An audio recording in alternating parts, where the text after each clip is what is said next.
Hello you people!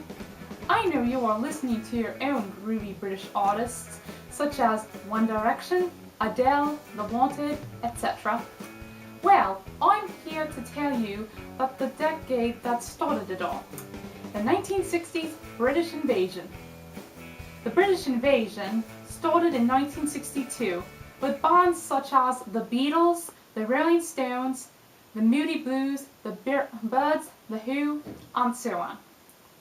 The rebellious tone of rock and roll and the blues became popular with the British youth in the late 1950s. The rock and roll legend Little Richard was a musical influence for Sir Paul McCartney. The Beatles, little did we know that this small boy group would turn out to be the most successful band to ever play in this universe. Golly, the first guy they turned to for a record deal, believe it or not, turned them down. Obviously, he assumed that the Fab Four would not be at all popular. And, as history says, that guy was wrong. The next guy they turned to said yes, and I'm sure he was glad he did. I really don't know what happened to that first guy.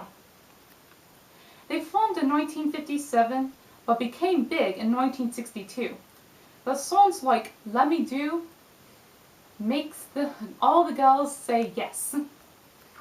I Want to Hold Your Hand, absolutely I will hold their hands, especially Paul.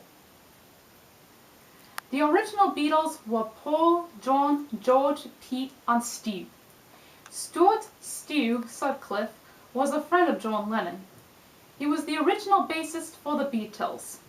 He moved on to pursue his career as an artist. He died a year later in 1962 of an aneurysm. Pete Best was the original drummer for the Beatles. He was replaced by Ringo Starr when the manager Brian Epstein dismissed him by order of Paul, John, and George. Oh, I can just recall seeing them in concert and meeting them backstage, and Paul even kissed my cheek. The group ran from 1960 to 1970. Brian Epstein died in 1967 after an accidental overdose of sleeping pills. In 1966, there was a rumor that Paul died in a car crash. I was devastated, but obviously it was a lie, and Life magazine cleared it up. They all went and did their own music. Paul established his own band called Paul McCartney and Wings. John Lennon did his own work. One of his most popular hits was Imagine. He was shot and killed a decade after the Beatles split up. George Harrison joined the band Traveling Wilburys that lasted 2 years before the leader, Roy Orbison, died in 1990. Ringo did not make a lot of songs, considering that he was a drummer. All of their concerts were full of screaming girls. As for the guys, they really didn't like them. I think it's because they are just jealous of them. I mean, with that flawless skin, eyes, that Beatle hair, and the best of them all, British accents. The guys prefer the Rolling Stones though. Like the Beatles, the Rolling Stones formed in 1962 as part of the British invasion. They were considered the anti-Beatles because of their rebellious style. The members include Mick Jagger, Keith Richards, Charlie Watts, and Ronnie Wood. Mick Jagger was known for his big lips, which in turn are a bit creepy for me.